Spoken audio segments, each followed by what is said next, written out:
Hello, my dear friends and masters. Welcome back to our channel oneness vegetarianism. నా పేరు సోపేశ్వరి. ముందుగా మనందరి గురువు అయిన డాక్టర్ బ్రహ్మశ్రీ పితామహ పత్రి సార్ నా యొక్క అనంతకోటి ఆత్మపరిణామాలు సత్యలోకవాసులకి, దివ్యలోకవాసులకి, మహాకారణ లోకవాసులకి, నక్షత్ర లోకవాసులకి, ఏంజల్స్కి, మహావతార్ బాబాజీకి, బుద్ధ భగవానుడికి, రామ్తా మాస్టర్కి, మహా ఉపాధ్యాయుడు, మాస్టర్ టీచర్, ఇమోటల్ గురువైన తండ్రికి నా యొక్క అనంత కోటి ఆత్మ ప్రణామాలు. ఈ వర్తమానంలో ఉన్న సమస్త సృష్టికి, సృష్టిలో ఉన్న యావత్తు కాంతి స్వరూపులకి, ఇమోటల్ మాస్టర్స్కి, పంచభూతాలకి, మూగజీవులకి, భూమాతకి నా యొక్క స్వయన కూడా అనంతకోటి ఆత్మ ప్రణామాలు. ఈ వర్తమానంలో ఇంత అద్భుతమైన క్లాస్ చేసుకుందాం. మరి madam, welcome to our session madam. Over to you madam. Lakshmi madam. Okay, thank you madam. నాకు జన్మనిచ్చిన నా తల్లిదండ్రులకి పాదాభివందనాలు, ఆత్మ ప్రణామాలు, కృతజ్ఞతలు.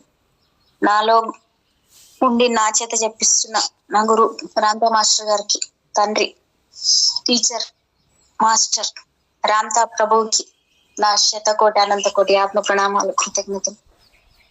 విశ్వంలోని గురువులందరికీ కూడా నా ఆత్మ ప్రణామాలు, కృతజ్ఞతలు. బ్రహ్మర్షి పితామహ పత్రి మాస్టర్ గారికి, మరి వంశీకిరణ్ మాస్టర్ గారికి నా ఆత్మ ప్రణామాలు, కృతజ్ఞతలు.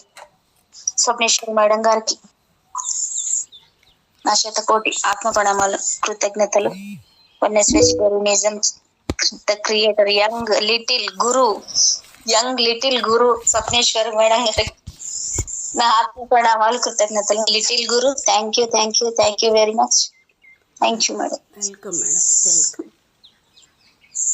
వీక్షిస్తున్న ప్రేక్షక దేవుళ్ళందరికీ కూడా నా ఆత్మ ప్రణామాలు, కృతజ్ఞతలు. దేవరహస్యాలు బుక్ చదువుకుంటున్నాం. పత్రి మాస్టర్ గారికి మరొక్కసారి నా శతకోటి ఆత్మ ప్రణామాలు, కృతజ్ఞతలు. ఇంతటి జ్ఞానాన్ని ఈ బుక్ ద్వారా మనందరికి తెలియజేస్తున్నారు కోనేరు వరలక్ష్మి మేడం గారికి నా ఆత్మ ప్రణామాలు, కృతజ్ఞతలు. ఈ మనస్సు అనేది సృష్టి నుంచే ఏర్పడింది. అయితే 190 కోట్ల యుగాల నుండి ఏర్పడిందంట. 190 కోట్ల అంటే నాకు లెక్క రావట్లేదు. ఈ లెక్కలే రావు, ఇంకా లెక్కలే వస్తాయి. సామాన్యమైనది కాదు. అన్ని యుగాల నుండి ఈ మనస్సు ఏర్పడిందంట. చూడండి, మరి అన్ని యుగాల నుంచి ఎన్ని జన్మలు తీసుకున్నాం, ఎంత పెద్ద మనసు అయి ఉంటుంది. ఈ మనసు నిండా ఎంత రికార్డు ఉంటుంది. ఎందుకంటే నేను మనస్సులో దూకాను ఒక్కసారి ధ్యానంలో. ప్రయాణిస్తున్న సడన్ గా ఒక పెద్ద సునామీ భయంకరమైన శబ్దంతో నా మీదకు వచ్చేస్తున్నంత భయంకరంగా వచ్చేసింది. ఏమిటి ఇంత భయంకరంగా ఉంది అంటే, అది నీ మనస్సు అన్నారు పత్రిజీ. గుండెలు అదిరిపోయాయి కదా. ఇదా నా మనసు? ఇలా ఉందా? ఇదేంటి ఇంత ముంచేసేలా ఉంది, తుఫాన్ లా ఉందేంటి? ఇంత పెద్ద మనస్సా? ఏమిటది? అందులోకి దూకు అన్నారు. దాన్ని చూస్తేనే భయం వేస్తుంది. ఎక్కడ దూకుతాను నేను దాంట్లోకి? ఆ శబ్దానికి భయం వేసి కళ్ళు మూసుకున్నాను. కళ్ళు మూసుకోగానే నిశ్శబ్దం అయిపోయింది, వినపడటం లేదు. కళ్ళు తెరిచా, మళ్ళీ భయంకరంగా వినపడుతుంది. ఆ శబ్దం సముద్ర ఘోషలాగా. అప్పుడు అర్థమైంది, ఓ, నేను కళ్ళు తెరిచానంటే ఈ అలలు ఎంత బీభత్సంగా ఉంటాయో. కళ్ళు తెరిచి ఈ ప్రపంచం అంతా చూస్తూ ఉన్నప్పుడు నా మనసు ఇలా ఉంటుందా? అయితే కళ్ళు మూసుకోగానే ఆ శబ్దాలు ఇవన్నీ ఆగిపోయాయి. ప్రశాంతంగా ఉన్నాను. అంటే కళ్ళు మూసుకుంటే ఈ ప్రపంచం నాకు అడ్డం పడదు అని అప్పుడే దూకేశాను దాంట్లో. ఈత కొడుతున్నట్టు కాకుండా తేలుకుంటూ వెళుతున్నా. అస్సలు చూశాను, అవి అన్ని చూశాను. ఏమిటి ఇవన్నీ ఉన్నాయి? వాళ్ళందరూ కనపడుతున్నారంటే అవి అన్ని నా బుర్రలో ఉన్నాయి. ఎంతమందిని నేను చూశానో, ఎన్ని సరికాని ఆలోచనలు కూడా అబ్బో అనుకుంటూ విన్నానో, ఇవి అన్ని నా బుర్రలో క్రియేట్ అయిపోయి ఒక సినిమా లాగా కనపడుతుంది. రెండు వైపులా నారాయణ, నావి నేనే చూసుకోవాల్సింది పోయి ఈ చెత్తంతా ఎక్కించుకున్నానా? ఈ మనసు నిండా ఇవి అన్ని ఎలా పోతాయి? అసలు అంత పెద్ద మహాసముద్రం లాగా ఉంది. ఇవి అన్ని ఎలా శుభ్రం అవుతాయి? ఈ శుద్ధి ఎలా జరుగుతుంది? మనసు ఎంత గందరగోళంగా ఉందా? బయటకేమో ప్రశాంతంగా ఉన్నట్టు నటిస్తుంది. సంతోషం అంతా కనపడుతుంది. బయట పిల్లలు ఉన్నారు, మనవాళ్ళు ఉన్నారు, సినిమాలు చూస్తున్నాము, అంతా సంతోషంగానే కనపడుతుంది. లోపలికి వెళ్ళి చూస్తే కనిపించింది నా మనస్సు యొక్క గందరగోళం. ఈ గందరగోళం అంతా ఎట్లా ప్రశాంతం అవుతుంది అంటే ఈ ధ్యానం, ఈ సజ్జన సాంగత్యం ద్వారా ఆ కాంతి లోపలికి ప్రవేశించి దాని ద్వారా ఏదైతే మనం విన్నామో అవి అన్ని దగ్ధమైపోయి ఆ నిశ్వాస ద్వారా బయటకు వెళ్ళిపోయినప్పుడు ఆ సీన్లన్నీ మనం తీసేస్తున్నట్లుగా వెళ్ళిపోతున్నాయి. చెత్త అంతా తీసేస్తాం కదా అని మొత్తం క్లీన్ అయిపోయి వెళ్ళిపోతున్నాయి. అమ్మో, ఈ శ్వాస గురించి ఇంకెన్ని చెప్తారు ఈయన. నా పుస్తకాలన్నీ వెతికి ఈ శ్వాస గురించి ఒక గ్రంథం రాయొచ్చేమో అనుకున్నా.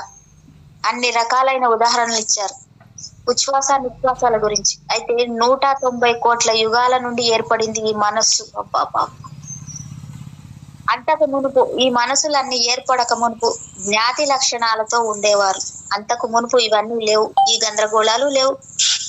జ్ఞాతి లక్షణాలు అంటే ప్రజలందరికీ తెలియచెప్పేటటువంటి లక్షణాలు ఉన్నాయి వాళ్ళకి. ఆ లక్షణాలతో పుట్టారు కాబట్టి వాళ్ళు అలాగే ఉన్నారు. ఈ మనసు ఏర్పడలేదు వాళ్ళకి. తాను ఎవరో తెలుసుకున్నవాడు జ్ఞాతి. నేను ఎవరిని, నేను నారాయణుణ్ణి అని తెలుసుకున్న వాళ్ళు జ్ఞాతి. అది జగానికి పరిచయం చేసిన వాళ్ళు వీరే. మానవుడు సమస్య నుండి బయటపడితేనే ధ్యానం చేయగలుగుతారు. కూర్చోమంటే ముందు ఆ సమస్యలన్నీ గుర్తుకొస్తాయి. ధ్యానం కుదరటం లేదండి అంటారు. మరి సమస్యలు ఎదురుగుండా ఉంటే తెల్లారి అప్పులవాడు వస్తాడు, బయటకి ఈడుస్తాడు. ధ్యానం చేయమంటే చేస్తాడా? ఓ పక్క ఒళ్ళంతా నొప్పులు, ఇక్కడ నొప్పులు, అక్కడ నొప్పులు, కూర్చోలేక నొప్పులు. శరీరం బాధలు పడుతూ ఉంటే ధ్యానం కుదురుతుందా? నిజంగా ఆలోచిద్దాం. ధ్యానం చేయడం మొదలు పెట్టగానే ఏదో ఒక బెనిఫిట్ వచ్చేస్తుంది, ఏదో ఒక నిదర్శనం వచ్చేస్తుంది. ఆ అనారోగ్యం నుంచి బయటపడటం, ఈ నొప్పి తగ్గింది, ఇంకా నేను ధ్యానం చేసుకోవాలి అని, ఈ సమస్య నుంచి బయటపడ్డానని, ఈ దుఃఖంలో నుంచి బయటపడ్డాను, అలా ఒక ప్లస్ పాయింట్ అనేది వాళ్ళకి మొదటే ఇవ్వటం మొదలు పెడతారు. ఈ సమస్యల నుండి వాళ్ళని దూరం చేస్తే గాని వాళ్ళు ధ్యానం చేసుకోలేరు అన్న పాయింట్ కనుక్కున్నదే పత్రి గారు. సర్వ సుఖాలు ఉన్న వాళ్ళు మాకు ధ్యానం అక్కర్లేదంటారు. వాళ్ళు రారు. హైదరాబాద్ లో ఇంత గొప్ప వాళ్ళు, ధనవంతులు ఉన్నారు. వీళ్ళందరికీ ధ్యానం చెప్తే ఎంత బాగుంటుందో అనుకున్నాను. దున్నపోతు మీద వాన పడ్డట్టే అన్నారు. దున్నపోతు మీద వాన పడితే ఎంతో వాళ్ళ ప్రాపంచిక సుఖాల్లో మైకంలో కొట్టుకుపోయే వాళ్ళకి ధ్యానం చెప్పినా అంతే. ఈ కష్టాలు ఎందుకు వస్తాయంటే నువ్వు ధ్యానంలోకి రావడానికి. ఇప్పుడు మాట్లాడుకుందాం.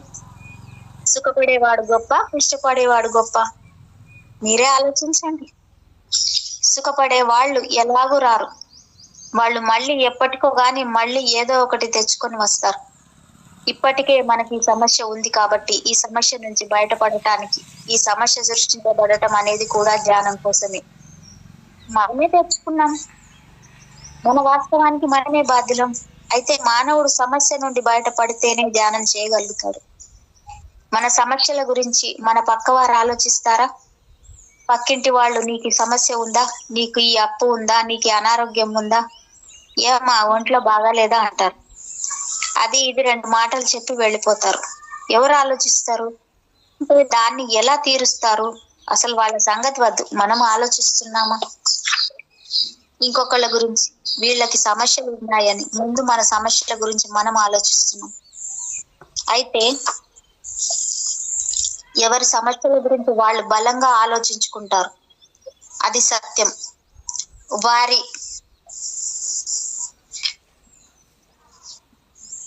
అది సత్యం. పక్క వారి సమస్యలు అస్సలు పట్టించుకోము. ఒకవేళ పట్టించుకున్నా మనం తీర్చగలుగుతామా? తీర్చలేము. ఎన్నో సమస్యల నుంచి బయటపడ్డా, ఫిజికల్ గా కూడా నేను ఎన్నో సమస్యల నుంచి బయటపడ్డా. అలాగే పక్క వాళ్ళ గురించి మనం ఆలోచించాం. నిజంగా ఆలోచిద్దాం. మన బంధువులకు ఏదన్నా బాగోలేదంటే చెప్పుకుంటాం, లేదంటే ఎవరికన్నా ఉద్యోగం లేకపోతే ఇప్పిస్తాం, లేదంటే కొద్దిగా డబ్బులు కావాలంటే ఇస్తాం. అంటే కొద్దిగా తెలిసిన వాళ్ళకి చేయగలుగుతాం. కానీ ఉన్న వాళ్ళందరి సమస్యలు మనం ఆలోచిస్తామా? తీర్చగలుగుతామా? మన వాళ్ళు కాదు కదా అని. కానీ పత్రిజీ ఆలోచించారు. మేడం,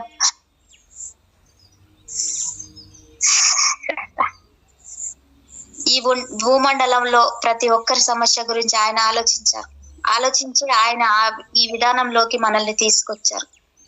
అలాగే ఆయన ఆలోచించగలరు. చెయ్యగలవాడే ఆలోచించగలుగుతాడు. మనం చెయ్యలేము, ఆలోచించలేము, 2 లేవు మన దగ్గర. ఆత్మతో అనుసంధానం కాకపోవడానికి కారణం మనస్సు. చూసారా, మళ్ళీ ఇంత ఉదాత్తమైన మనసు, ఇంత సృష్టించగలిగిన మనస్సు ఆత్మ పరమాత్మతో అనుసంధానం కావటానికి కారణం కూడా మళ్ళీ మనసే అయ్యింది. దీన్ని తిప్పనివ్వటం లేదు, వాళ్ళని తిప్పనివ్వదు మనసు. మరి అలాంటి మనసు గురించి ఎవరు పట్టించుకోరు? ఏదేదో పట్టించుకుంటున్నాం, కానీ మన మనసు ఎలా ఉంది అని మన మనసు గురించి మర్చిపోయాం. అస్సలు ఆలోచన కూడా రాదు. ఎన్నో సమస్యలతో ఉన్న మనసుని శాంతపరిచి ఒక దారికి తెచ్చే శక్తి కేవలం శ్వాస మీద ధ్యాసకే ఉంది. మళ్ళీ శ్వాసకే వస్తున్నాం, ఎటు పోయినా శ్వాసకే వస్తున్నాం అన్నమాట. ఈ మనసు ఒక ప్రచండం. ఈ మనసును దాటడం ఎవరి వల్ల కాదు. నేను చూశాను కదా, ఈ మనసును దాటి మనం వెళ్ళటం అనేది ఎవరి వల్ల కాదు. ఎవరైనా చెప్పండి, ఒకరి మనసు ఇంకొకరికి ఉంటుందా? పెళ్లి చేసుకున్నాం, భార్యాభర్తలు ఎంతో కలిసి ఉన్నాం, నాకు ఆలుగడ్డ ఇష్టం, ఇష్టాలు మనసువి. అలాగే ఆయన మనసులో నుంచి వచ్చే ఆలోచనలు వేరు, నా మనసులో నుంచి వచ్చే ఆలోచన వేరు. ఒకే మనసు కాదు, ఇక్కడ కేవలం శరీరాలు కలిసినాయి, బిడ్డల్ని కన్నాం, బతుకుతున్నాం. అంతేగాని ఎవరి మనసు వారిది, ఒకరి మనసు ఒకరిది కాదు. ఎవరి మనసు వారికి ఉండటం వల్ల వారి వారి ప్రత్యేకతలు వారికి ఉంటాయి. ఎవరి ఆలోచన వారిదే. ఆ మనసులో ఉండేదాన్ని బట్టి వాళ్ళ ప్రత్యేకత వారికి ఉంటుంది, మనసును బట్టి. ఎందుకంటే ఒకరి మనసు ఒకరిది కాదు కదా. ధ్యానమేమో ఆత్మతో ప్రయాణం, కళ్ళు తెరిస్తే మనసుతో ప్రయాణం. ధ్యానం లేకుండా మనసుతో ప్రయాణిస్తే సమస్యలే, అవి ఇంకా పెరిగిపోతున్నాయి. దగ్ధం అవ్వవు, రోగాలు తగ్గవు, పెరిగిపోతాయి. అదే ధ్యానం చేసి నువ్వు మనసుతో ప్రయాణిస్తే తేలికైపోతుంది, అక్కడ మనస్సు మారిపోతుంది. కేవలం మనస్సుతో ప్రయాణిస్తే సమస్యలు, అశాంతి తప్ప శాంతి ఎక్కడి నుంచి వస్తుంది? జీవితం ఈడ్చుకు రావడమే. పట్టు చీరలు కట్టుకొని, నగలు పెట్టుకొని హాయి అని నవ్వుతూ ఉంటారు, కానీ వాళ్ళ జీవితం ఇంటికి వెళ్తే వారి బాధ ఎలా ఉంటుందో వారికే తెలుస్తుంది. ఎవరి మనసుకి వాళ్ళకి తెలుస్తుంది జీవితం. బయట వాళ్ళకి కనిపించేది నటన, కానీ జీవితం ఈడ్చుకుంటూ వస్తున్నాం అంతే. రోగాలతోటి, సమస్యలతోటి ఎలాగోలో జీవించి మరణిస్తున్నాం. అది జీవించడం ఎలా అవుతుంది? ఈడ్చుకు రావడం అవుతుంది. 2 కాళ్ళు చక్కగా ఉంటే పరిగెడుతున్నాం, కాళ్ళు కుంటుపడితే ఏం చేస్తాం? ఈడ్చుకు రావడం తప్ప. అలా కుంటుపడ్డ కాళ్ళు లాగా జీవితం ఈడ్చుకొచ్చాం. జీవిస్తున్నారా? జీవంతో ఉన్నామా? సంతోషం ఎక్కడిది? దేని నుంచి వస్తుంది సంతోషం? సంతోషం పక్కనే దుఃఖం ఉంటుంది. ఇప్పుడు బాగానే ఉంటుంది, రేపు దుఃఖం వస్తుంది. ఈ రెండిటికి అతీతంగా మనం వెళ్ళడమే ఆత్మ ప్రయాణం. ఆనందో బ్రహ్మ అన్నారు. ఆనందో జ్ఞానం అనలా. జ్ఞానం జ్ఞానమే. ఇక్కడ ఆనందో బ్రహ్మ. బ్రహ్మ జ్ఞానం అంటే నేను ఆత్మను తెలిసినప్పుడు సర్వం ఆనందమే ఉంటుంది. సమస్యలు ఉంటాయి. ఎంతో జ్ఞానం తెలిసిన వాళ్ళకి, ధ్యానం చేస్తున్న వాళ్ళకి కూడా సమస్యలు ఉంటాయి, కానీ అవి మనల్ని అతలాకుతలం చెయ్యవు. వాటిని చక్కగా తీసుకొస్తాం, వాటిని ఎలా పరిష్కరించుకోవాలో తెలుసుకుంటాం.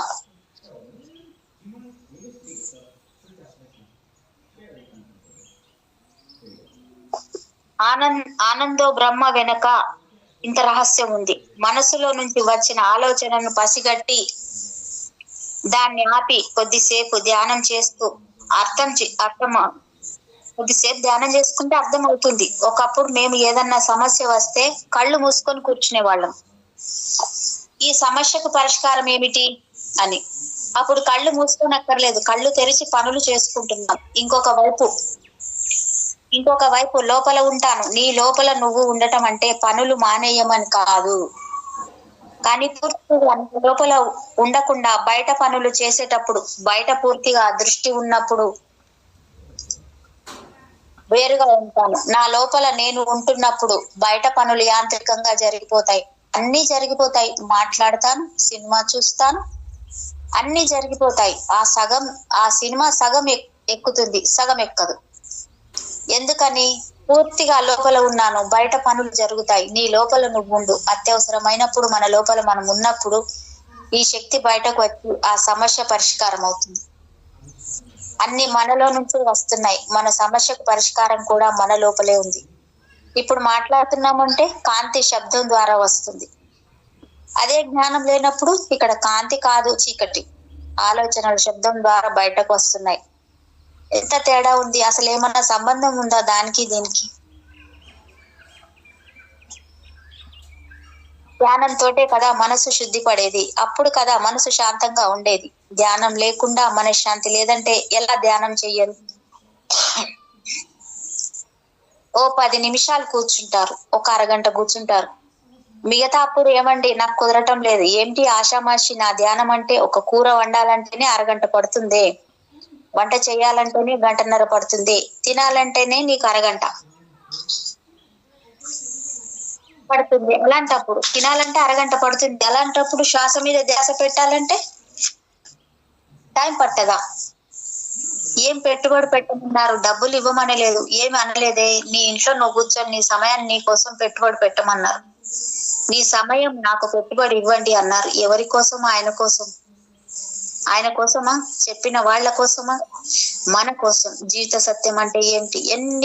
ఎన్నో సత్యాలలో మొట్టమొదటి నిన్ను నువ్వు తెలుసుకునేదే సత్యం. ఏమిటి జీవిత సత్యం అంటే? ఏమిటి? యవ్వనంలో ఉన్నామని ఏమైనా చెయ్యగలమని అనుకుంటాం, ఎందుకంటే ఆ యవ్వనం స్పీడ్ అలాంటిది. ఆ వయసులో ఉన్నప్పుడు ఆ స్పీడ్ నేను ఏమైనా చేయగలనని, ఎందుకని? ఆ బలం మీద నేను అన్ని చేయగలను అన్న మనసు యొక్క తీవ్రత మీద ఏదైనా చెయ్యగలం అని అనుకుంటాం.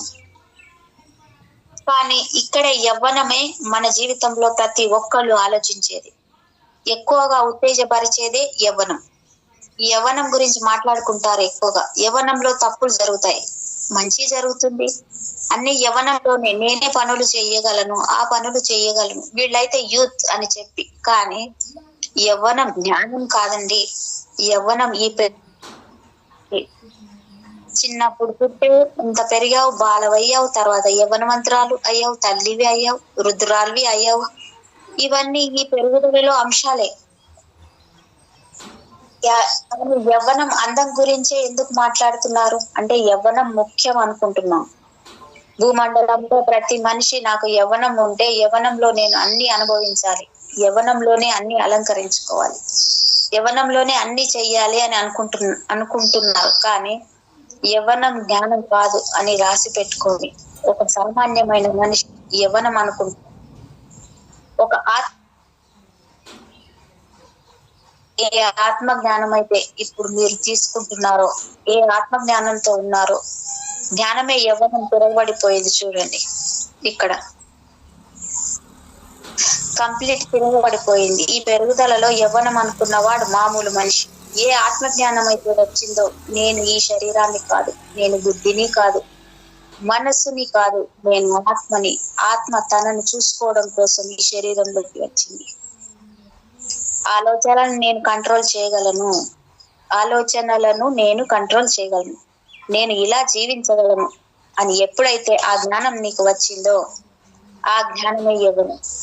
నువ్వు 100 ఏళ్ళైనా ఉంటావు, 1000 ఏళ్ళైనా ఉంటావు, కానీ ఇక్కడ వృద్ధత్వం లేదు. శరీరంలో మార్పులు కనపడవచ్చు, కానీ వృద్ధత్వం లేదు. ఆ జ్ఞానమే యవ్వనం అయినప్పుడు నువ్వు నిరంతరం యవ్వనంలోనే ఉంటావు. ఇక యవ్వనం కోసం పాకులాడే పని ఏముంది? ప్రత్యేకించి చెప్పుకోవాల్సిన పని ఏముంది? కాబట్టి ఇక్కడ ముఖ్యమేది? జ్ఞానము. ఈ జ్ఞానమే నిన్ను నిల్చోపెడుతుంది. ఎందుకంటే నువ్వు ఎలా ఉండాలి నీకు అర్థమైపోయిందిగా. మాంసం తినకూడదని తెలిసిపోయింది, సరికాని ఆలోచనలు ఆపగలిగే శక్తి ఉంది. ధ్యానం చేస్తున్నావు, జ్ఞానం తీసుకుంటున్నావు, మిగతా వాళ్ళకి ధ్యానం చెప్తున్నావు. ఈ జ్ఞానం కూడా కదా యవ్వనం. ఎంత అద్భుతమైన పాయింట్ ఇచ్చారు. జ్ఞానమే యవ్వనం. అంత జ్ఞానవంతుడు కాబట్టే శ్రీకృష్ణుడు ఎప్పుడు యవ్వన కాంతిలో ఊలలాడాడు. జ్ఞానం లేకుండా యవ్వనం అంటే అర్థం ఎలా తెలుస్తుంది?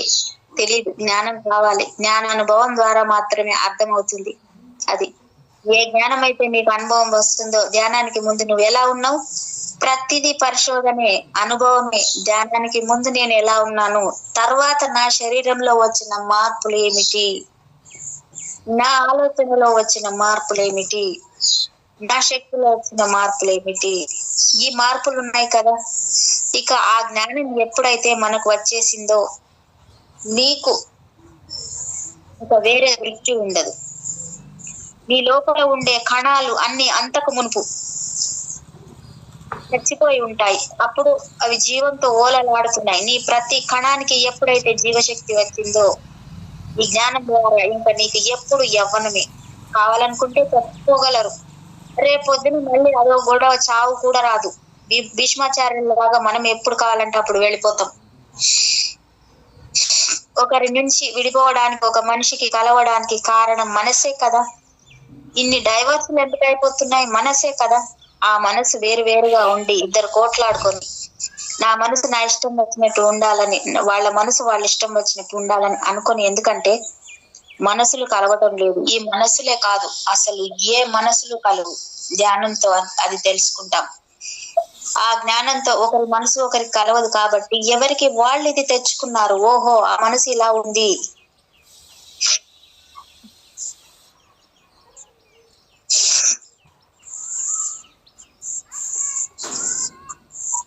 ఒకరి మనసు ఒకరికి కలవదు కాబట్టి ఒకరికి ఎవరికి వాళ్ళు ఇది తెచ్చుకున్నారు. ఓహో, ఆ మనసు ఇలా ఉంది, ఆ గుణం ఇలా ఉంది అని మనం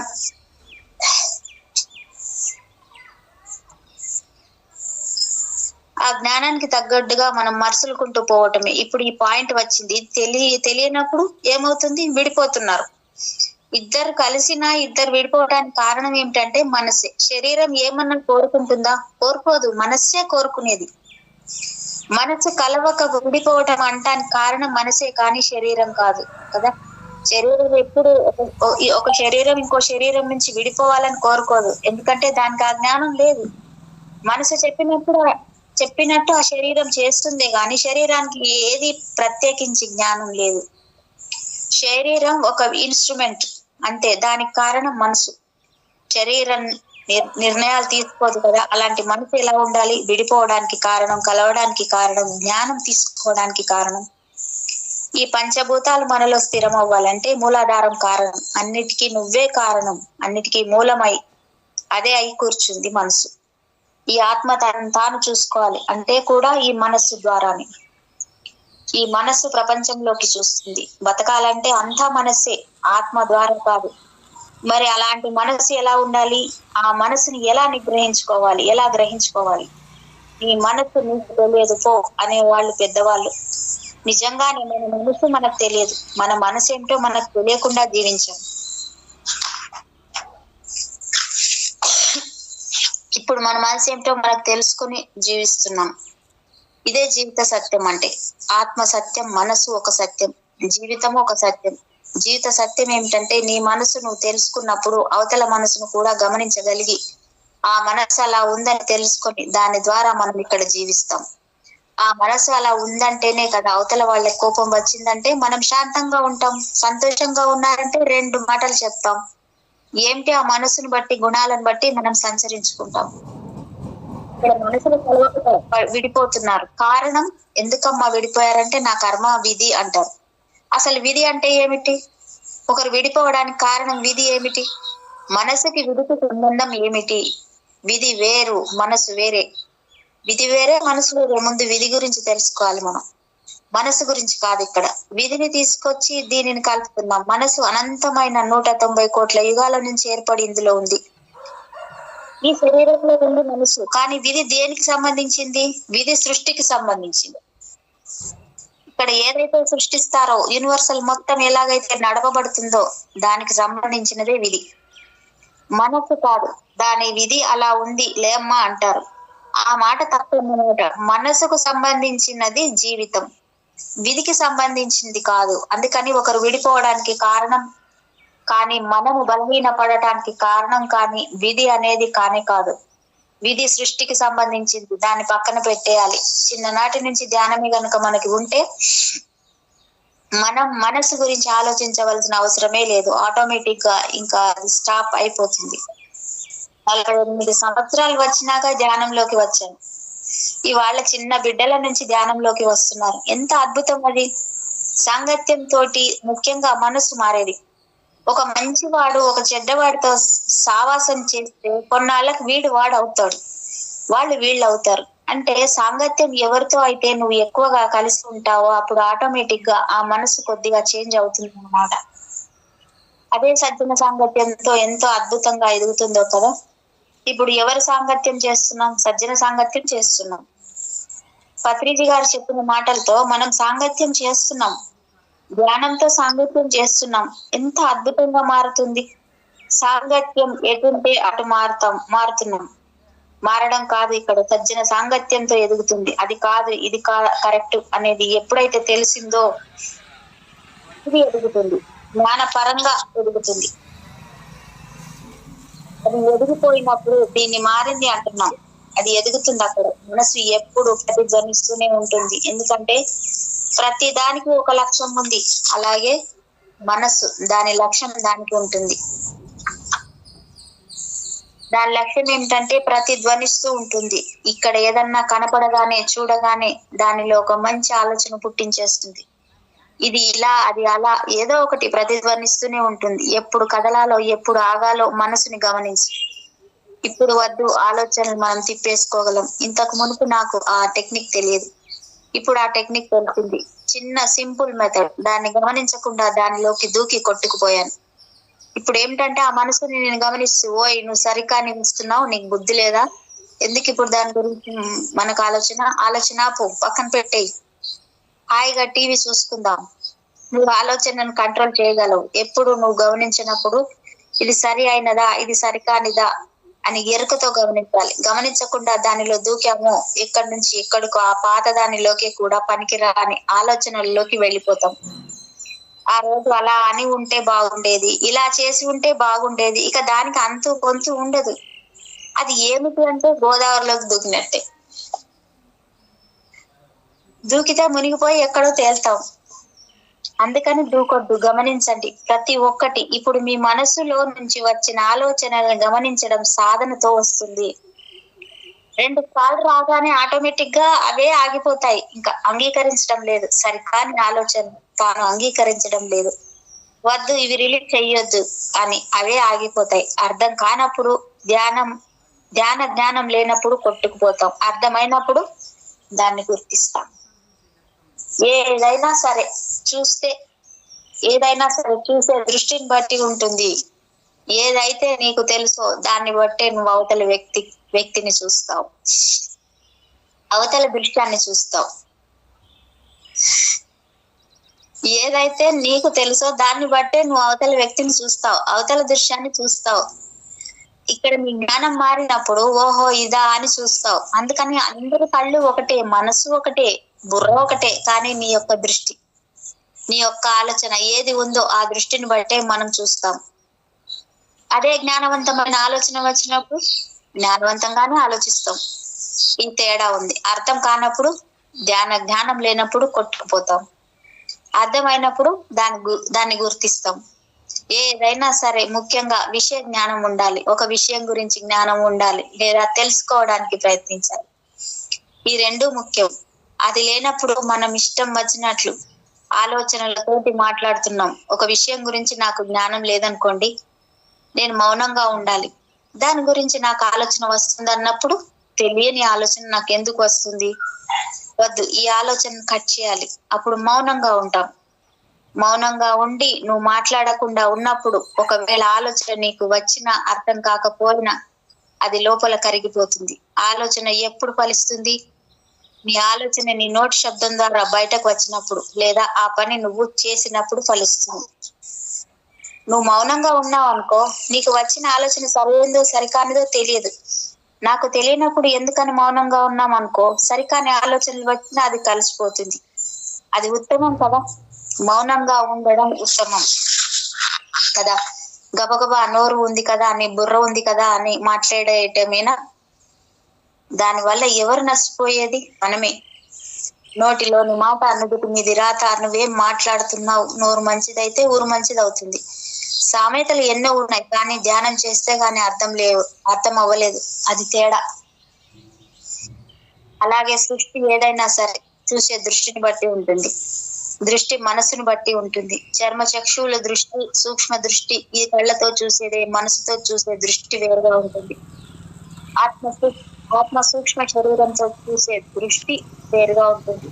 చర్మ చక్షువుల దృష్టి, సూక్ష్మ దృష్టి. ధ్యానానికి ముందు నీకు చర్మ చక్షువుల దృష్టి, ధ్యానం చేసినా సరే జ్ఞానం రాకపోయినా నువ్వు చర్మ చక్షువుల దృష్టి.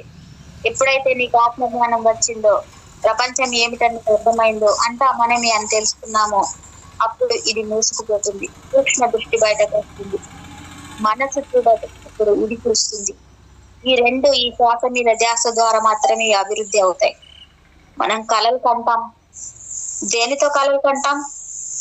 ఆడపిల్ల పుట్టాలి, మగ పిల్లలు పుట్టాలి, వీళ్ళకి ఏం కొనాలి, లేకపోతే ఇల్లు కట్టుకోవాలి, ఇవన్నీ కలలే కదా. ఈ కళలు దేనితో కంటాం? మనసుతో కంటాం. ఆత్మ కళలు కనదు.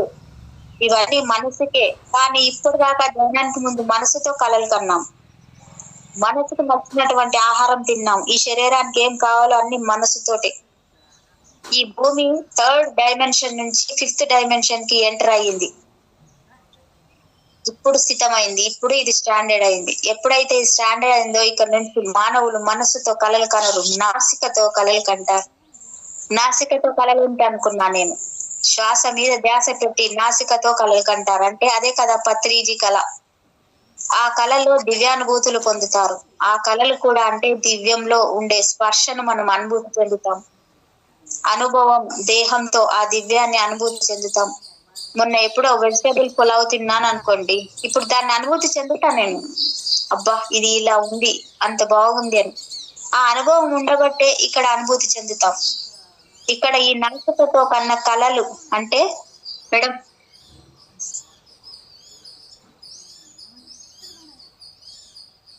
ఇక్కడ ఈ నాసికతో కన్న కళలు అంటే శ్వాస మీద ధ్యాస పెట్టి మనం ధ్యానంతో ఉన్నప్పుడు ఇది స్వచ్ఛంగా అయ్యి ఆ లోపల ఉండే అజ్ఞానం మనస్సులో నుంచి వచ్చే సరికాని ఆలోచనలు, కర్మలు అనే దహింపబడి ఎప్పుడైతే బయటకు వెళ్ళిపోయాయో, ఈ శ్వాసను ఎప్పుడైతే గమనిస్తున్నామో, ఈ శ్వాస ద్వారా వెళ్ళేటటువంటి జ్ఞానం, ఇదంతా మనం తీసుకున్నదంతా కూడా కళల రూపంలో బయటకు వచ్చి అవి సృష్టించబడతాయి. అందుకే ఇప్పుడు పిఎంసికి శాటిలైట్ మనీ వచ్చాయి. శాటిలైట్ కు మనీ వచ్చాయి, లేకపోతే నయా పైసా కూడా రావు. ఎలా వస్తాయి? ఈ కరోనా టైంలో ఉద్యోగాలు లేక, వ్యాపారాలు లేక అల్లకల్లోలంగా ఉంటే ఈ కోట్లు ఎక్కడి నుంచి వస్తాయి? ఇది మనస్సుతో ఆలోచన. కానీ ఎప్పుడైతే శ్వాసతో కలిసి ఉన్నామో, నాసికతోనే కలలు కన్నామో, శాటిలైట్ కు 10 లక్షలు రావాలి అనుకున్నాను. 10 లక్షలు కాదు, 1 కోటి అని వచ్చింది. సరే ఒక్కొక్కళ్ళం 10 లక్షలు అనుకున్నాం, అయిపోయింది. మళ్ళీ వెంటనే నాకు మైత్రేయ బుద్ధుడి దగ్గర నుంచి సందేశం, మనసు పెట్టు పిఎంసి గురించి అన్నారు. మనసు పెట్టకుండానే ఇవన్నీ అయినాయా? ఈ 10 లక్షలకే, ఈ 1 కోటి రూపాయలకే నానా తిప్పలు పడ్డామే. ఓ పెద్ద బిజినెస్ చేసినంత పని అయింది మాకు. వాళ్ళని అడిగి వీళ్ళని అడిగి వాళ్ళకి వివరణ చెప్పి మరి ఒక్కొక్కళ్ళ దగ్గర తీసుకొని, ఆ డిమాట్ అకౌంట్ అంటే ఏమిటో తెలియదు, ఆధార్ కార్డ్ ఫోన్ లింక్ ఏంటో తెలియదు, పాన్ కార్డ్ ఏంటో తెలియదు, ఏమీ లేవు అసలు. మా దగ్గర ఏమీ లేవు, ఒక్క ఆధార్ కార్డు మాత్రమే ఉంది. మరి పాస్బుక్ ఇవన్నీ ఒక్కరొక్కరం వాళ్ళకి వివరంగా చెప్పి చాలా రిస్క్ అయింది. మళ్ళీ భూమాత ఏం చేసింది? సంవత్సరం సమయం ఇచ్చింది. పత్రి గారు దాన్ని 10 సంవత్సరాలు ఎందుకు పొడిగించారు? ఈ 10 సంవత్సరాల్లో మనం తీసుకునేది అంతకు ముందు మన భవిష్యత్తు గురించి ఆలోచించాం. పిల్లలు, డబ్బు, ధనం, నగలు, చదువులు ఇవన్నీ ఆలోచించాం సరే, కానీ ఇప్పుడు ఈ భవిష్యత్తు లేదు, భవితవ్యము లేదు. భవిష్యత్తు వేరు, భవిష్యత్తు వేరు. ఆశత్తు అంటే లేదు, ఏది లేదు. నువ్వు అనుకున్నట్టు అన్ని జరుగుతాయా? ఎన్నో అనుకున్నాం, ఎన్నో చేశాను, కానీ మనం అనుకున్నట్లు జరగవు. ఎందుకంటే ఆశత్తు, భవిష్యత్తు నీ చేతిలో లేదు, కానీ భవితవ్యం నీ చేతుల్లో ఉంది. ఎంత అద్భుతమైన మాట చెప్పారు ఆయన. పిఎంసి మీద మనసు పెట్టు. నేను ఒక లక్ష్యం పెట్టుకొని అక్కడితో ఆగిపోయా. 12 మంది మెయిన్ హోల్డర్స్, ఒక్కొక్కళ్ళు 20 లక్షలు, 13 మంది అయ్యారు. చివరికి వీళ్ళందరి బాధ్యతలు తీసుకోవాల్సి వచ్చింది. డైరెక్ట్ గా పిఎంసికి మీరే వేసేసుకోండి అంటే నాకు ఇంత తిప్పలు ఉండేవి కావు. కానీ ఎందుకని నేను ఆ పని చేయలేదు? వీళ్ళందరినీ ఒక్కొక్కళ్ళని మెయిన్ హోల్డర్స్ పట్టుకొని నేను వాళ్ళ కృషితోటి చెయ్యాలి. నువ్వు కష్టపడు, వాళ్ళని అడుగు, వీళ్ళని అడుగు, నీ దాంట్లో మనీ ఎన్ని తగ్గినాయి, మళ్ళీ నేను ఇంకొకళ్ళని అడిగి అందులో వేయటం ఇదే పని. అర్ధరాత్రి లేపినా అన్నం తింటున్నా ఇదే పని. ఇలా కూర్చొని అన్నం తినడానికి కూడా ఖాళీ లేదన్నమాట. ఫోన్లు ఎందుకని మనసు అక్కడ పెట్టాల్సి వచ్చింది? భవితవ్యం. వాళ్ళని ఎందుకని నా ఆధీనంలో తీసుకోవాల్సి వచ్చింది అంటే మీరు కట్టండి అని ఎందుకు చెప్పాల్సి వచ్చింది? నన్ను మౌనంగా ఉండమన్నారు. ఇంట్లోనే ఉంటున్నాను. ఎవరు ఇంట్లోకి రావడానికి వీల్లేదు. నేను బయటకు వెళ్ళడానికి వీల్లేదు. ఎవరిని కలవటానికి వీల్లేదు. నిస్సంగం, నో సజ్జన సంగం, నో మాట్లాడడం. నా లోపల నా ప్రయాణం, నా రీసెర్చ్ నాకుంది. తెలుసుకోవాల్సింది ఎంతో ఉంది. ఇక ఈ ప్రపంచంతో నేను మాట్లాడాల్సిన అవసరం లేదు. చేయాల్సింది చేశాను, చెప్పాల్సింది చెప్పేసా, అయిపోయింది. నా లోపల ప్రయాణం నేను చేస్తున్నాను. అలాంటి సమయంలో విజయవాడలో పద్మజీ ఒక మాట చెప్పారు. పిఎంసి గురించి అందరికి చెప్తారా? అప్పుడే పిఎంసి ఛానల్ మొదలైంది. ఏమిటది? నేను మౌనంలో ఉన్నాను. అసలు కొత్త వాళ్ళ 15 సంవత్సరాల నుంచి ఎవరు కొత్త వాళ్ళు వచ్చారో ఏమిటో నాకు తెలియదు. ఒక్కొక్కళ్ళు తెలియదు, పాత వాళ్ళు తప్ప. 1998, 99లో పరిచయమైన వాళ్ళు తప్ప. అలాంటప్పుడు నేను పిఎంసి గురించి చెప్పటం ఏమిటి అని ఆ రోజు నాకు అర్థం కాలేదు. పిఎంసి గురించి చెప్పడం అంటే ఇప్పుడు ఈ శాటిలైట్ గురించి, పిఎంసి గురించి, భూమాత నిర్ణయం గురించి ఇవన్నీ చెప్పమని ఆ రోజే ఆయన చెప్పారు. అప్పుడు ఏమన్నా అర్థమైందా? లేదు. పిఎంసి గురించి కొంచెం మామూలు అర్థం తెలిసింది. తర్వాత అంతరార్థం తెలిసింది. మనసు పెట్టు అన్నప్పుడు నాకు పరమార్థం తెలిసింది. ఇక పరాల గురించి అర్థమైంది. పరమార్థం ఏమిటి అంటే మనస్సు, భవితవ్యం. ఇప్పుడు మీరు చూసేది, ఇప్పుడు 10 మందికి ఈ టైంలో కూడా బయటకు వెళ్ళలేని పరిస్థితుల్లో కూడా డిజిటల్ ద్వారా గాని, ఇప్పుడు మనం ఎవరైతే దీని ద్వారా మనం చేస్తున్నామో దీన్ని బట్టి నీ భవితవ్యం ఉంటుంది. అప్పుడు భవిష్యత్తులో అసత్తు లేదు. ఇప్పుడు భవితవ్యం ఉంది. మీరు చేసే ఈ పనిని బట్టి ఏ పని మీరు చేయాలి అని అనిపిస్తుందో ఈ ధ్యానం గురించి, ఆ పనిని బట్టి భవితవ్యం ఉంటుంది. నేను చూపిస్తాను. నేను ఆ పైన ఆ సత్యలోకానికి వెళ్ళి వచ్చాను. ఎంతో అద్భుతంగా కుటీరాలు, ఆశ్రమాలు ఉన్నాయి. అందరివి వెతుకుతున్నాను, అందరివి చూశాను. వీళ్ళందరివి ఎవరైతే భవితవ్యం అంటే ఎవరిని అయితే వీళ్ళని నించోపెట్టి నువ్వు చెయ్యి అని చెయ్యలేని వాళ్ళని కూడా నించోపెట్టి సపోర్ట్ ఇచ్చి చేయించామో వీళ్ళందరికీ అక్కడ ఏర్పాట్లు భవితవ్యం అంటే సృష్టించబడ్డాయి. ఇక్కడ పుట్టి చచ్చిపోయే లోపల ఉన్న ఇంటి గురించి ఆలోచిస్తున్నాం. కానీ గడప దాటగానే ఒడికట్టు అన్న అన్నమాచార్య కీర్తన, ఒడి కట్టుకొని కర్మను గడప దాటదవు, ఒడి పట్టుకొని కర్మను గడప దాటదవు, ఒడిలో మూట కట్టుకొని కర్మతో గడప దాటుతున్నావు. ఇప్పుడు ఏం చేస్తున్నావు? ఈ జ్ఞానాన్ని నువ్వు లోన్ ఇచ్చి ఇల్లు కట్టించినట్టు, లోన్ ఇప్పించినట్టు, ఏమీ కట్టుకోలేని వారికి నీకు లోన్ ఇప్పిస్తాను, ఇల్లు కట్టుకో అన్నట్టు. అమ్మా నువ్వు ధ్యానం చెయ్యి, ఈ ధ్యానానికి సంబంధించిన సహాయం చెయ్యి, నీకు అక్కడ ఇల్లు కట్టిస్తాను అన్నట్టు అయింది. అసలు దీన్ని దాటగానే మనం దారి ఏమిటి, మన రూట్ ఎలా వేశారు? ఆ గీజా పిరమిడ్ కి తీసుకెళ్ళినప్పుడే ఈ రూట్ పడిపోయింది. ఎవరు ఎక్కడున్నా ఉండండి, ఏమన్నా చెయ్యండి. దీని గురించి తెలిసిన వారి శరీరం వదిలేసి వెళ్ళిపోతాం కదా, వదిలిపెట్టి వెళ్ళగానే వేగంగా వెళ్ళిపోయి చక్కగా ఎవరింటి ముంగిట వాళ్ళు చేరతారు. ఇది నేను ఈ 13 మందికి ప్రతి జూమ్ లో కూడా నేను చెప్పి నేను వీళ్ళని నా అధీనంలోకి తీసుకున్నాను. అంటే అది నా బాధ్యత ఏమో నాకు తెలియదు. అలాగే ఎంతో మంది జూమ్ క్లాస్ లో మీరు చెప్పండి అని అడిగారు. నాకు వీలైనంత మట్టుకు నేను చెప్పుకొచ్చాను. అవన్నీ నా లెక్కలోకి రాలేదు. నేను అక్కడ పిఎంసికి కట్టండి అని చెప్పాను. ఎవరైతే ఈ రోజున డిజిటల్ ద్వారా శాటిలైట్ కి, పిఎంసికి సాయం చేశారో వారందరికీ దీనిలో భాగం ఉంటుంది. ఎందుకంటే పిఎంసి లేకపోతే ప్రపంచవ్యాప్తంగా అన్ని భాషలకు వెళ్ళదు. రేపు మళ్ళీ భవిష్యత్తులో అన్ని భాషలు మారిపోతాయి. మనం తెలుగు మాట్లాడినా అక్కడ ఎవరి భాషల్లో వాళ్ళకి తెలుస్తుంది. దాని ద్వారా ప్రచారం సాగిపోతుంది. ఇది నాకు 1998లో వచ్చింది. 1998లో డిసెంబర్ నాడు వచ్చింది. 34 అని ఒక అంకె వచ్చింది. ఏమిటది అని, ఏబిసి అంటే 3వది సి, 4వది డి. కేబుల్ డిజిటల్ ద్వారా ప్రపంచ వ్యాప్తం చెందుతుంది.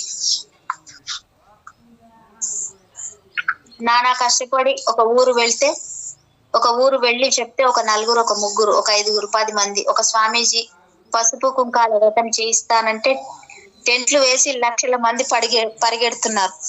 ఇంత కష్టపడి మీ ముక్తి మోక్ష మార్గం ఇది సత్యమని చెప్తే 4 రారేంటి, 10 మంది కూడా రారేంటి అని నాకు ఒక ఆలోచన వచ్చి కూర్చున్నప్పుడు నాకు ఇది వచ్చింది. ఇప్పుడు నువ్వు గింజలు నాటుతున్నావు, ఈ గింజ నాని అది మొక్క కావాలి, ఆ మొక్క వచ్చి అంత అవుతాయి. ఆ ఊరు వెళ్ళి అక్కడికి నువ్వు అంత మొక్క అయినాక ఇది ఇంకొకరికి అప్పచెప్తా, అతను కంచె కడతాడు, నీరు పెడతాడు, అవి అంత ఎత్తు అవుతాయి. ఆ తర్వాత దానికి ఏం అక్కర్లేదు. వాన నీటితో ఇక తోట అయిపోతుంది. పళ్ళు ఇస్తుంది, ఈ పళ్ళు మొత్తం వెళ్ళిపోతాయి. ఆ రోజు కష్టం యొక్క ఫలం ఏమిటో ఇప్పుడు అర్థమైంది. ఇలా ప్రతి పిరమిడ్ మాస్టర్ కి ఇంతే. ఇప్పటికిప్పుడు ఫలం కనపడదు. గింజ పెట్టగానే పండు ఏది అంటే అర్థం లేదు కదా. అలా సీడీ అంటే ఏమిటి? ఈ సీడీలు ఎవరు పెట్టుకుంటారు, ఎవరు చూస్తారు అనుకున్నా. సీడీ అంటే ఇవాళ ప్రపంచ వ్యాప్తంగా డిజిటల్ ద్వారా మరి ఈ రకంగా వెళ్ళిపోతుంది అనేది ఆ రోజు వచ్చింది. కానీ ఈ రోజు అది అనుభవానికి వచ్చినాక గానీ అర్థం కాలేదు. అందుకని నా అనుభవంతో నేను చెప్తున్నాను. మరణానంతర జీవితం ఉంది. అక్కడ మనకు కుటీరాలు ఉన్నాయి, అక్కడ మనకు ఆశ్రమాలు ఉన్నాయి. ఒక్కొక్క ఆశ్రమానికి ఒక్కొక్కళ్ళం. అక్కడ ఎన్నో ఉన్నాయి. వాటికి భవితవ్యం, మీ భవితవ్యం ఇప్పుడు మీకు మీరు చేసే పనిని బట్టి నిర్ణయించబడుతుంది. మరి వాళ్ళకి తెలియదు కాబట్టి మనం తెలియజెప్పాల్సిన అవసరం ఉందా లేదా? ప్రతి ఒక్కళ్ళు భూమాత యొక్క సందేశాన్ని నమ్మారు. నమ్మిన వాళ్లే ఇవన్నీ కట్టగలిగారు. నేను ముందు చెప్పింది భూమాత సందేశమే. అయిపోయింది. భూమాత నిర్ణయం తీసుకుందని చెప్పి అలాగే మరి వెంటనే కరోనా రావటం నిదర్శనం. కరోనా కాకపోతే రేపు ఇంకొకటి వస్తుంది. ఎందుకంటే దాని ప్లాన్ ప్రకారం అది జరుగుతూనే ఉంటుంది. గాలిని పట్టుకుంది, తర్వాత నీటిని పట్టుకుంది, వరదలు మొదలైనవి. ఆ తర్వాత అగ్నిని పట్టుకుంటుంది. తన ఇష్టం పంచభూతాలలో దేనినైనా పట్టుకుంటుంది. కానీ దేన్నైనా పట్టుకొని దాని ఇష్ట ప్రకారం ఏమన్నా చేసుకొని మన భవితవ్యం మనకు ఉంది. ప్రతి పిరమిడ్ మాస్టర్ కూడా మన భవితవ్యాన్ని మనం నిర్ణయించుకున్నాం, మనం సృష్టించుకున్నాం. మనం చేసేది విశ్వ కళ్యాణం కోసం. ఇంకెంతో మంది దీనికోసం ఎదురు చూస్తున్నారు. కాబట్టి మనం మన శ్వాస ఈ శరీరంలో ఉన్నంత సేపు కూడా దీన్ని మనం కొనసాగిద్దాం. ఇది మొదటిది. అయితే అవి పత్రిజీ కళలు. ఆ కళల్లో దివ్యానుభూతులు పొందుతారు. మనసుకి వ్యతిరేక భావాలు ఇష్టం ఉండదు. దాని ఇష్టం వచ్చినట్టు ఉండాలి, కానీ వ్యతిరేకంగా ఏదన్నా ఉంటే ఇష్టం ఉండదు. అందుకే దాని దృష్టి మొత్తం అటు పెడితే ఏదైనా వ్యతిరేకమో దాని చుట్టూ తిరుగుతూ ఉంటుంది. అవే ఆలోచనలు వస్తూ ఉంటాయి మనకి. తిరిగి ఆలోచన రూపంలో ఇక్కడ నింపుతుంది. దానికి అనుకూల వాతావరణం వచ్చేదాకా ఆ ఇష్టం లేని దాని చుట్టూ తిరుగుతూనే ఉంటుంది. ఎప్పుడైతే ధ్యానం మొదలు పెడతామో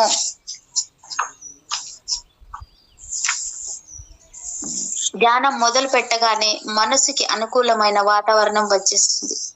వెంటనే ఆ వ్యతిరేకత అనేది పోతుంది. ఒక మనిషి మీద కానీ, ఒక సరికాని ఆలోచన మీద కానీ వ్యతిరేకత పోతుంది. అప్పుడు కదా ఎప్పుడైతే ఎవరి మీద వ్యతిరేకత ఉండదో తనను తాను బేరీజు వేసుకుంటారు.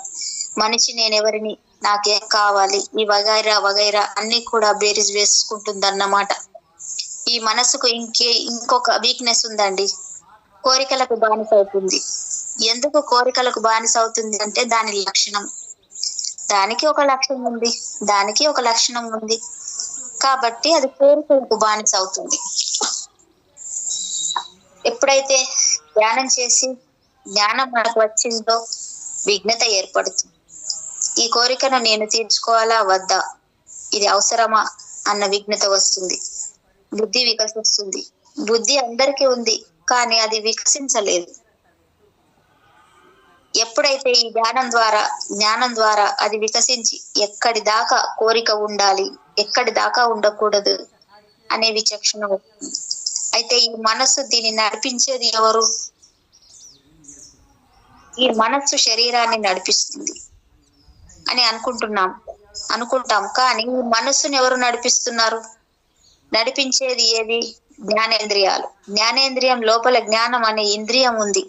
జ్ఞానేంద్రియం మనస్సు కోరుకుంటుంది, మనస్సు ఇది కావాలి అని కోరుకుంటుంది, కానీ అది నడిపించదు.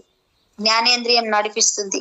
బుద్ధి జ్ఞానం లేదా అనేవాళ్ళు జ్ఞానం, ఆత్మ జ్ఞానం పక్కన పెట్టండి. బుద్ధి జ్ఞానం లేదా అనేవాళ్ళు జ్ఞానం, ఆత్మ జ్ఞానం పక్కన పెట్టండి. మామూలప్పుడు కూడా నీకు బుద్ధి జ్ఞానం లేదా బుద్ధి మనసు జ్ఞానం, ఈ జ్ఞానం అనే ఇంద్రియం ఈ రెండిటిని నడిపిస్తుంది జ్ఞానేంద్రియం. ఈ శరీరాన్ని కదిలించేది అది.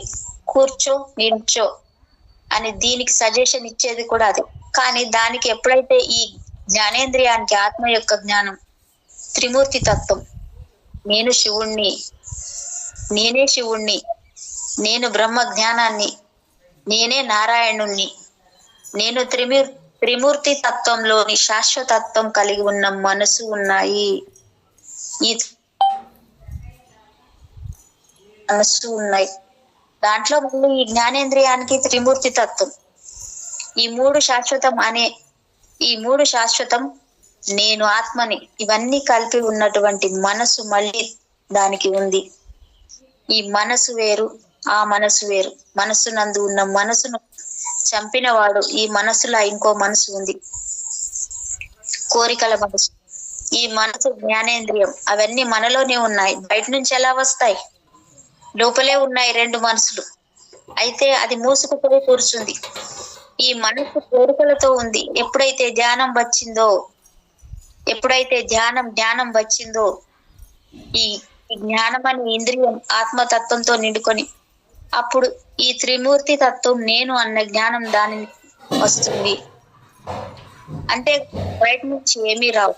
ఎన్ని హితబోధలు చేసినా, ఎన్ని పుస్తకాలు చదివినా అది ఉంది అని తెలుస్తుంది. కానీ ఈ జ్ఞానేంద్రియం అయిన మనసు ఉత్తేజం చెందదు. ఈ మనసు ఆలోచనకి అంతం లేదా, ఎన్నో ఆలోచనలు వస్తూనే ఉంటాయి. ఉంది ఎప్పుడు నీవు లోపలికి వెళ్ళినప్పుడు, నీలోనికి నువ్వు వెళ్ళినప్పుడు, అంటే ధ్యానమే. మళ్ళీ ప్రయాణాలు బహుదూరం అంటారు. ఏమిటి బహు అంటే? చాలా దూరం. అబ్బో అంత దూరం వెళ్ళాలి అని.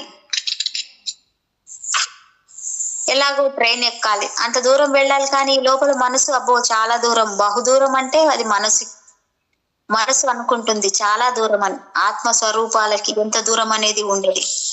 నేను వెళ్ళాలి అంతే హ్యాపీగా జర్నీ. అబ్బో చాలా దూరం అన్న విసుగు గాని విరామం గాని అది మనసుకుంటుంది. ఆత్మ కొన్ని కారణాల వల్ల మనస్సుతో చేరిపోయింది.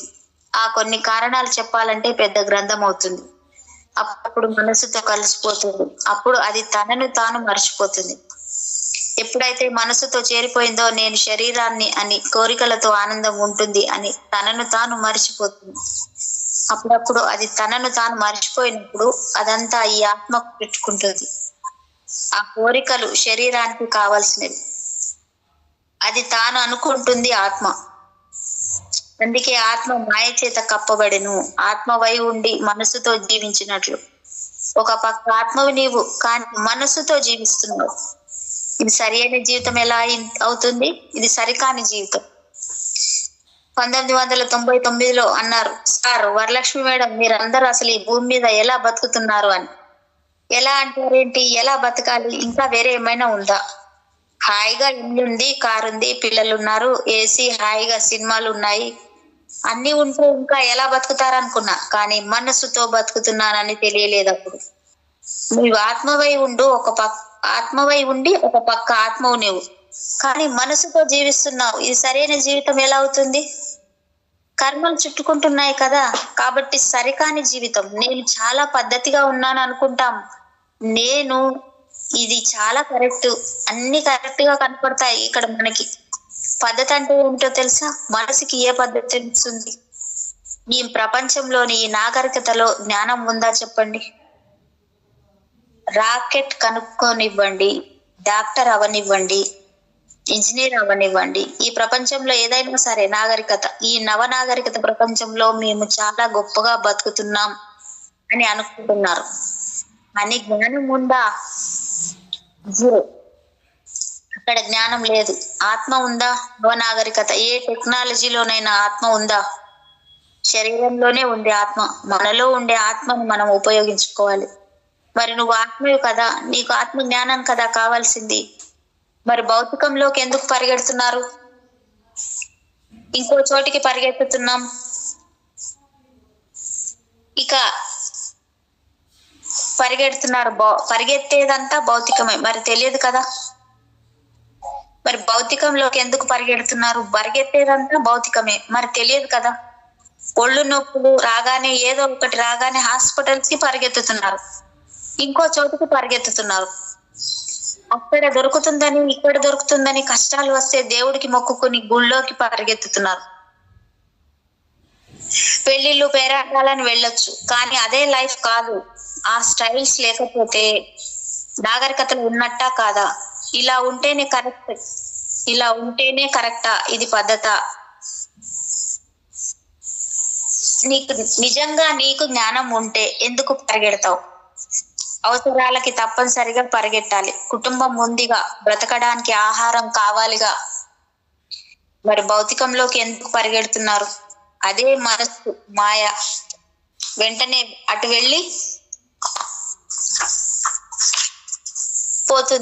వెళ్ళిపోతుంది దృష్టి మనకు. ఇదే భగవద్గీతలో కృష్ణుడు చెప్పిన యదా యదా హి ధర్మస్య గ్లానిర్భవతి భారత. దాని అర్థం ఇది. నువ్వు ఎలా ఉండాలో అలా ఉండట్లేదు. యదా యదా హి ధర్మస్య, ఏదైతే యథార్థమై ఉందో, నువ్వు ఆత్మవై ఉన్నావో అలా ఉండటం లేదు. మనసు చెప్పినట్టు పరిగెడుతున్నావు. గ్లానిర్భవతి భారత, ధర్మ సంస్థాపనార్థాయ సంభవామి యుగే యుగే. ఎన్ని యుగాల నుంచి కూడా ఇదే జరుగుతుంది. ఈ యుగంలో మళ్ళీ అయినా ఇలాగే జరుగుతుందనే పత్రిక వారు మొత్తం భూమండలాన్నే ప్లాన్ మార్చివేశారు. ఏది ధర్మం? ఆత్మతో జీవించటం కదా. మనసుతో జీవిస్తున్నాం కాబట్టి ధర్మం నశించిపోతుంది. ధర్మం గురించి వాక్యాలు చెప్పడం కాదు, మనసుని కంట్రోల్ పెట్టుకొని మనసుతో ఆనందం, సృష్టి అన్ని అనుభవిస్తూనే ఆత్మ యొక్క జ్ఞానంతో జీవిస్తేనే నువ్వు అద్భుతంగా ఒకరి జన్మకు రావడానికి అవకాశం ఉంటుంది. ఇప్పుడు చెప్తున్నారు సరి అయిన జీవితం అంటే ఏమిటో. ఆత్మతోనే జీవించినప్పుడే సరి అయిన జీవితం మీకు అర్థమవుతుంది. లేదంటే ధర్మం నశించిపోతుంది. సమయాన్ని ఎవరైనా సరే మీ కుటుంబానికి ఉపయోగించుకోవాలి, వ్యాపారానికి ఉపయోగించుకోవాలి, బిడ్డల్ని పెంచుకోవాలి, అన్ని చేయాలి. కానీ 10 నిమిషాలు దొరికినా 5 నిమిషాలు దొరికినా కళ్ళు మూసుకొని కూర్చోవాలి. నీలో నువ్వు ఉన్నప్పుడు నీ అంతరంగానికి సత్యం తెలుసు, మనసుకు తెలియదు సత్యం ఏమిటో. మనసు చెప్పేదే సత్యం అంటున్నావు, ఆ జీవితం కరెక్ట్ అంటున్నావు, నువ్వు చూసిందే నిజం అంటున్నావు. నువ్వు అనుకుంటున్నావని దానికి అస్సలు తెలియదే. దాని లక్ష్యం వేరు. కాబట్టి నీ అంతరంగానికే తెలుసు కాబట్టి ముందు శ్వాస మీద ధ్యాస మనం పెట్టాలి. నీకు కావాల్సింది నువ్వు పొందాలి. ఆత్మకి ఏం కావాలో అది పొంది తీరాలి. మనసుకు ఏం కావాలో అది మనం సరిచూసుకోవాలి.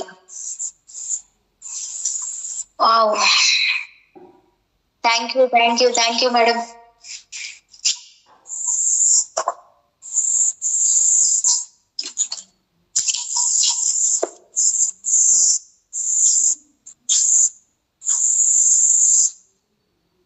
Madam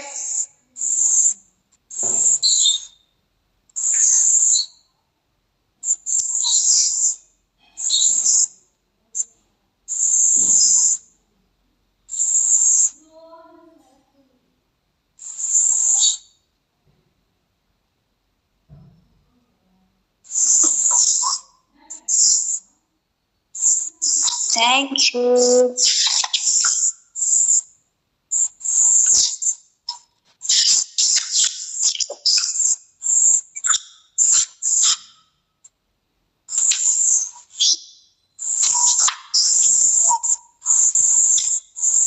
madam